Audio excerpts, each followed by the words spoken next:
And Princess Catherine, of course, after 2 years now of recovery following her shock cancer diagnosis, Princess Catherine is reportedly focusing on two major goals as she looks ahead to 2026 and beyond. What can we expect this year?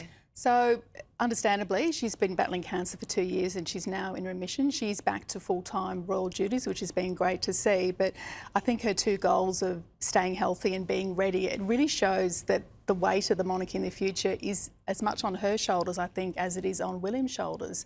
And I think by the time he ascends to the throne, we'll be totally used to Catherine in public doing the royal functions and being there as an ambassador for the monarchy, because she's more or less doing the job anyway, sort of in waiting with him. She's out there and, advocating for her causes, childcare, early childhood development, etc.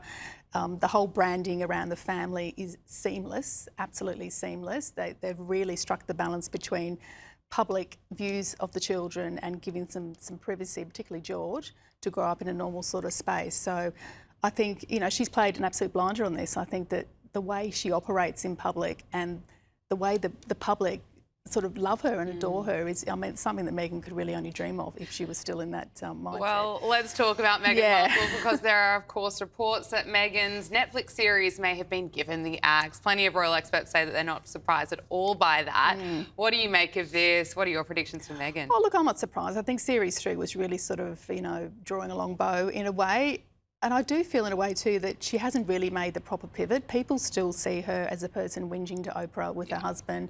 They still see her as a grievance person, and the fallout from Harry's memoir, I think, is still reverberating through the family. So I also think just because you marry a prince doesn't mean you can become a lifestyle guru. She really thought in a way she could just sort of, rock up and become the new Martha Stewart. And the problem is she's inauthentic, and people have to like you to want to go into your TV kitchen or your mate's kitchen or whatever it is. So she's dropped the ball there. And I think for the rest of the year there'll be a lot of spotlight on what her plans are, and will she come up with a strategy? Probably not. I think the game changer will be if she does go to the UK mid-year with Harry, because he's going out there for some pre-events for Invictus next year. So, look, if she does go, it could be an opportunity for her to, ingratiate herself with the public. But good luck. Exactly. Yeah, I think there's no way back for her with the public. I really don't think so. I don't think they'd be happy to see her there. But we'll watch this space very closely. But of course, we have to get to this huge news and entertainment around the Beckhams and the fallout around that family. Victoria and David Beckham have now shared this message about memories with Brooklyn. This is kind of the first time Victoria has made public comments since her son's explosive rant on Instagram. Can you talk to us about the message from Victoria, and also I want to get your thoughts on the potential brand damage that this has done to the Beckham's brand? Yeah, look, they're all both posting sort of nostalgic comments. You can see from that photograph there, you can see David's Brooklyn tattoo very clearly there on his back. And, there's some lovely footage which was taken by the photographer at the time of Brooklyn running on set and spontaneously hugging his dad, which of course is what children do, and then Victoria's part of the hug as well. So, look, it's an opportunity, I think, for them to retreat in a way. I know that from dealing with the Beckhams and seeing what they do, that when there's a crisis, they go straight into brand management on steroids, really. And that's clearly what this is as well.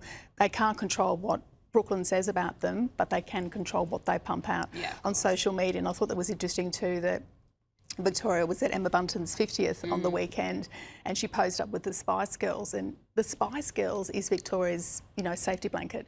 That was her peak of her career 30 years ago.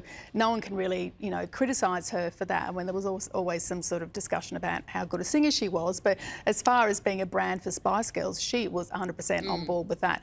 So to have the girls around her, or the women rather, around her and saying how much she loved it, and David chipping in and saying, oh, it was wonderful too, I think will do a lot to boost her confidence and hopefully turn the narrative more towards them. Will it destroy brand Beckham, what Brooklyn's done? I don't think so. I think there's a lot of experience in papering over dramas. We've got the issue with David and the alleged affair many, many years ago. They managed to survive that. So I think eventually Brooklyn will come to his senses and realise that he only has one mum and dad and one family. And although he's proving a point, there is a better way to do it. There's plenty of rich kids who leave the family situation and don't blow up the whole relationship. And I think if he's looking to Harry as a great example, he should be looking well away from that. Look anywhere else. Do not look at Harry. I think we could all learn a lesson from that. Absolutely. Don't do a Brooklyn Beckham or a Prince Harry, please. But that, of course, may take some time. Louise Roberts, thank you so much for joining us. Great to see you. Thank you.